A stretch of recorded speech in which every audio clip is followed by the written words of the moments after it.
All right, welcome to another deep dive. So this time around, you guys challenged us with the 2024 U.S. presidential election. Buckle up. Yeah. And, specifically, we're looking at campaign promises. Yes. That are coming out from both Donald Trump and Kamala Harris. It's a lot. It is a lot. And we've got this CBS News article, and it's really great because it lays out all the different promises. So if you want to follow along, it's kind of your cheat sheet. Your decoder ring for this election cycle. Yeah, exactly. So it's fascinating. Oh, it is. And just to give you all a little taste of what we're talking about, I mean, Trump's talking about ending the war in Ukraine before he's even sworn in. Wow. I know. The largest mass deportation ever. Big promises. Huge. And then no more taxes on tips. Who wouldn't love that? Right. And then on the other side, Harris is like, I might put a Republican in my cabinet. Oh, interesting. So we've got a lot to unpack here, and we're going to figure out, what's actually doable. What's feasible? Yeah, what's just campaign talk. And what it all means for, you guys listening. Everyday American. Yeah, exactly. So let's dive in. Let's dive in. Why don't we start with Trump's promises? Okay. And that Ukraine thing. Oh, yeah. Let's start there. That's a good place to begin. Big one. It is bold. Very bold. But, I mean, the article does point out that he hasn't really said how he plans to end a war. Right. That's, kind of complicated. It's a little more than kind of complicated. Yeah. I mean, you have Putin, who wants to redraw the map of Europe. Right. NATO is deeply involved. Mm-hmm. Constant risk of things escalating even further. Yeah. I mean, this is not a negotiation over a parking spot. Oh. This is global power dynamics. Right. And given Trump's, history with Putin, you kind of have to wonder. Well, that's what I was thinking. The past behavior is often a predictor of future actions. Yeah. So if you think back to the Helsinki summit. Right. I mean, that raised a lot of eyebrows about how Trump handles Russia. It did, yeah. Okay, so maybe peace in Ukraine by, inauguration day? Maybe not. Is a long shot. A long shot. But then there's this mass deportation promise, and he's not talking hypothetically. No, he's not. He is naming names. He's got locations. Yeah, he's talking about Aurora, Colorado, Springfield, Ohio. Oh, wow. Migrants in those places. So this isn't just tough talk. This is getting into, the weeds of logistics and law. Absolutely. I mean, think about it. The largest mass deportation in U.S. history. It's hard to even fathom. Millions of people. Yeah. The cost alone would be astronomical, not to mention the years it would take to process everyone through the legal system. That's a good point. And, haven't there been times in history when mass deportations have just gone really wrong? Oh, absolutely. You can look back to the Bracero program. Right. Operation Wetback in the mid-20th century. Okay. They were meant to control immigration, but ended up separating families. Oh, wow. Causing economic harm and raising serious human rights concerns. Yeah. This isn't just theoretical. Right. This has a very real and often very painful past. Yeah, that really puts things into perspective. Yeah. Okay, so let's switch gears a little bit to education. Okay. So Trump has said that he would cut federal funding for any school that is teaching critical race theory or transgender issues. These are definitely hot button topics. Oh, yeah, for sure. Huge. But the article actually makes this really interesting point. Oh, yeah. What's that? It says that only about 8% of school funding comes from the federal government. Okay. So those cuts might not even be... Might not pack the punch. Yeah. That some people think. But I guess it's more about sending a message then. Potentially. I mean, it really raises the question of local control. Okay.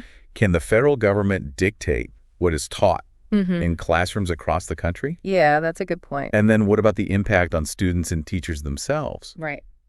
Imagine being an educator trying to navigate these complex topics when your funding is on the line. That's a good point. Or being a student who feels like their identity is being debated in a budget battle. Yeah, nobody wants that, yeah. Okay, well, let's talk about something that hits closer to home for a lot of people. Money. Okay. So Trump is promising to roll back Biden's electric vehicle incentives. Okay. And I just want to clarify for everyone that this is not a mandate, Right. where everybody has to have an electric car. All right.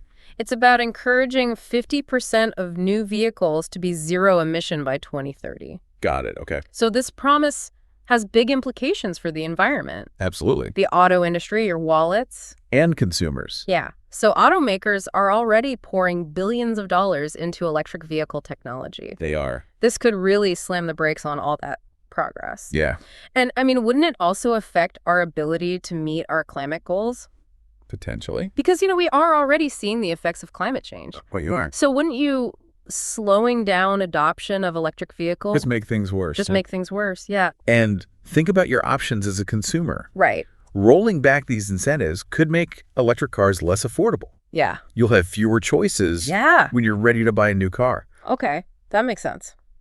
All right. So now for the promise that really caught my eye. Okay. No more taxes on tips. Ooh, that's a good one. Right. I mean, come on. That sounds amazing. Especially for folks working in restaurants and salons and all these tip-based jobs. Right. But the article brings in this reality check from the Committee for a Responsible Federal Budget. And they say What do they say? that this would have a $250 billion price tag. So $250 billion. $250 billion. Wow. We're talking about a massive hit to the budget. That's a lot of money. So maybe not so simple. Right. But wouldn't it put more money in the pockets of people who really need it? That's the question, isn't it? Yeah. I mean, would eliminating these taxes actually benefit workers more than, say, raising the minimum wage or providing other forms of support? Oh, that's interesting. It's not just about cutting taxes. Mm-hmm. It's about finding the most effective way to ensure fair wages. For everyone. For everyone. Okay. So maybe not a free lunch after all. Right. Okay.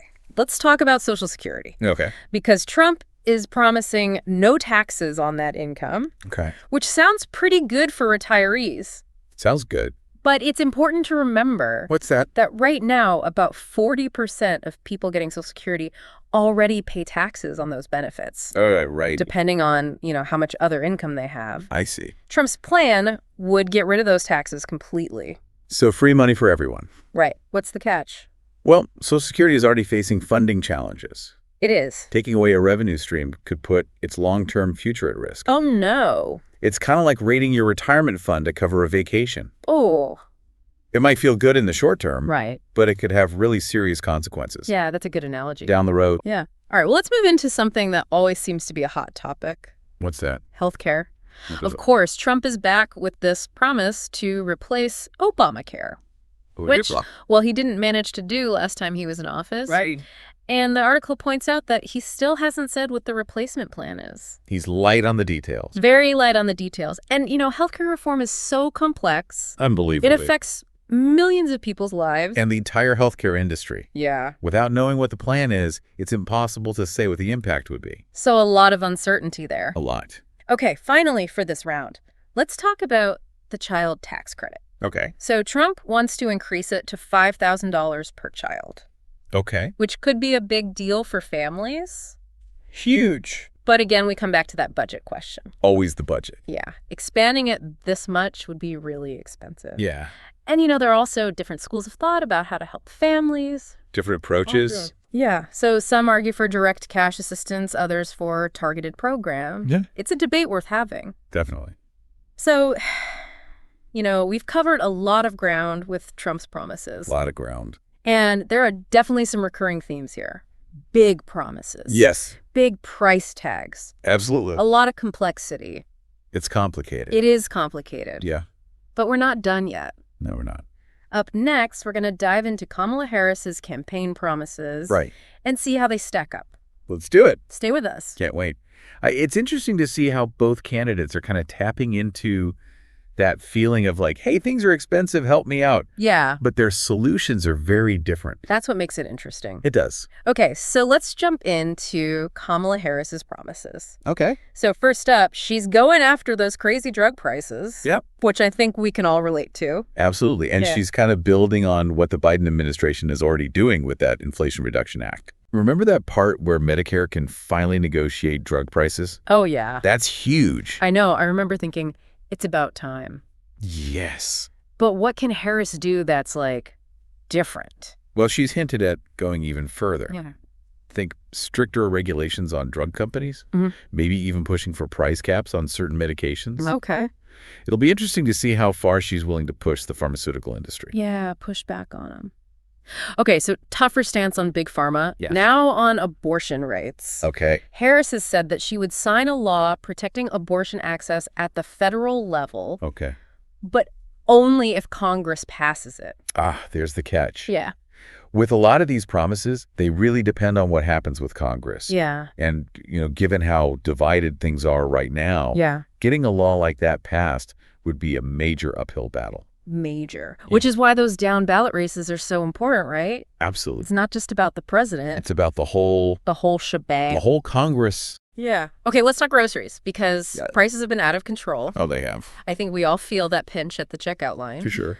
And Harris has talked about banning price gouging on food.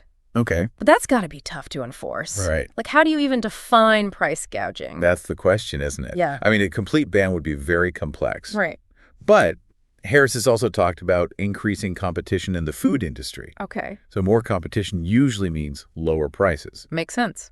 That's economics 101. Right. Okay. So maybe a multi-pronged approach there. Yeah.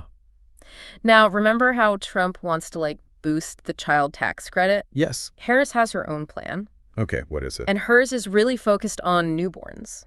Interesting. She's proposing a $6,000 credit, Okay. specifically for families with new babies. So she's targeting a specific group. Yeah, so it's like Trump's is broad, Uh. Harris's is more targeted. Got it.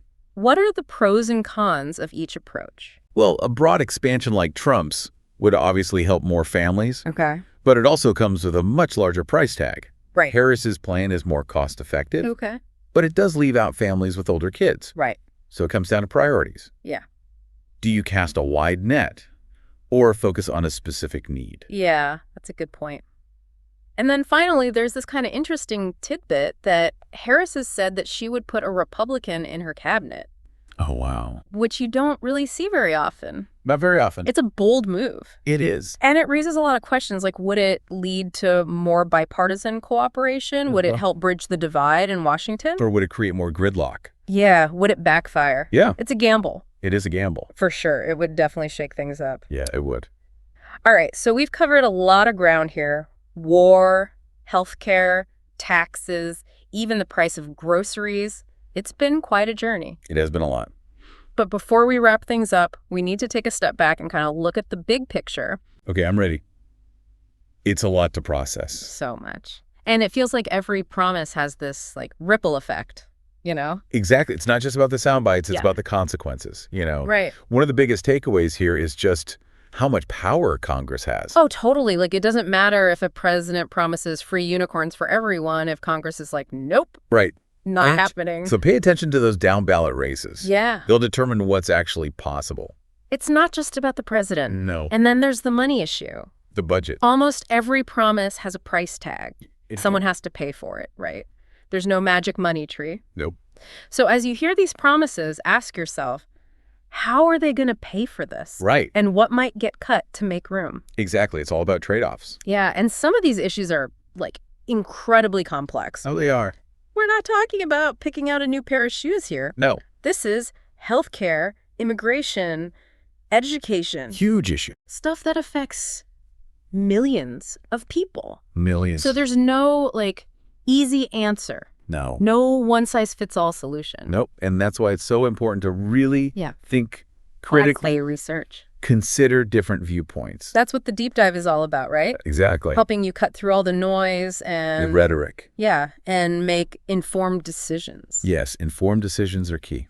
So here's a final thought to ponder. Okay. Beyond the slogans, beyond the promises, what criteria will you use to evaluate these candidates Yeah. and make your choice in 2024? That's the question. It is the question, right? What matters most to you?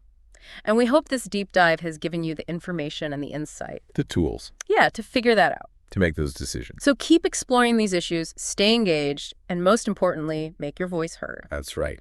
Thanks for joining us for another deep dive.